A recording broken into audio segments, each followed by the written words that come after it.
കടക്കെണിയെ തുടർന്ന് ജപ്തി ഭീഷണി നേരിടുന്ന കുടുംബാംഗങ്ങളുടെ കൂട്ടായ്മ പെരുമ്പാവൂരിൽ പ്രത്യേക സമ്മേളനം ചേർന്നു.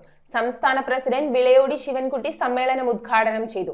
ജപ്തിയുടെ കാര്യത്തിൽ സംസ്ഥാന സർക്കാർ നിയമ ഭേദഗതി കൊണ്ടുവരണമെന്നും കുടുംബാംഗങ്ങൾ ആവശ്യപ്പെട്ടു. നിയമങ്ങൾ കാറ്റിൽ പറത്തിക്കൊണ്ടാണ് കേരളത്തിൽ പല ജപ്തി നടപടികളും നടക്കുന്നത് എന്ന് ജപ്തി മൂലം കടക്കെണിയിലായവരുടെ കൂട്ടായ്മ അഭിപ്രായപ്പെട്ടു. സംസ്ഥാനത്തൊട്ടാകെയായി ഇപ്പോൾ ഏകദേശം 3000-ഓളം വരുന്ന കുടുംബങ്ങൾ കടക്കെണിയിലാണ്. ലോൺ എടുക്കുമ്പോൾ ഓരോരുത്തരുടെ കയ്യിൽ നിന്നും ഇൻഷുറൻസ് തുകയും വാങ്ങുന്നുണ്ടെങ്കിലും ഈ പരിരക്ഷ ആർക്കും ലഭിക്കുന്നില്ല എന്നും ഇവർ കുറ്റപ്പെടുത്തി. പല സഹകരണ സംഘങ്ങളും അനാവശ്യമായി നടത്തുന്ന ജപ്തി നടപടികൾ അവസാനിപ്പിക്കണമെന്നാണ് ഇവരുടെ ആവശ്യം. അതിനുവേണ്ടി സംസ്ഥാന സർക്കാർ പുതിയ നിയമ ഭേദഗതികൾ കൊണ്ടുവരണമെന്നും സംഘം ആവശ്യപ്പെട്ടു. പെരുമ്പാവൂരിൽ നടന്ന ഒത്തുചേരൽ സംസ്ഥാന പ്രസിഡന്റ് വിളയോടി ശിവൻകുട്ടി ഉദ്ഘാടനം ചെയ്തു. സംസ്ഥാന സെക്രട്ടറി ആരുഷ് നയവിശദീകരണവും നടത്തി. രമണൻ അധ്യക്ഷത വഹിച്ച ചടങ്ങിൽ NM Shereena, Lynette, RK Krishnan, Jiju Joseph, Sivan Perumbavoor തുടങ്ങിയവർ നേതൃത്വം വഹിച്ചു. കടത്തിൽ ജീവിച്ച് കടത്തിൽ മരിക്കുകയും ഈ കടബാധ്യത നമ്മുടെ തലമുറ വിട്ടുകൊടുത്ത് നമ്മൾ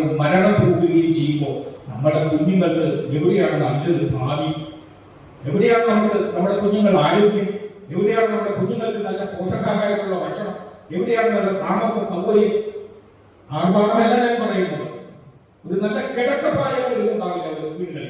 ന്യൂസ് ബ്യൂറോ, പെരുമ്പാവൂർ. സ്കൂൾ ബാഗുകൾ, നോട്ട് ബുക്കുകൾ, സ്റ്റേഷനറികൾ തുടങ്ങി എല്ലാ സ്കൂൾ ഐറ്റങ്ങളും ഇനി മിതമായ നിരക്കിൽ സ്വന്തമാക്കാം. 1000 രൂപയ്ക്ക് മുകളിൽ സ്കൂൾ ഐറ്റങ്ങൾ വാങ്ങുന്നവർക്ക് നറുക്കെടുപ്പിലൂടെ ഒരു സൈക്കിൾ സമ്മാനം. PMSEB smart mart, 40 feet road, Palluruthy.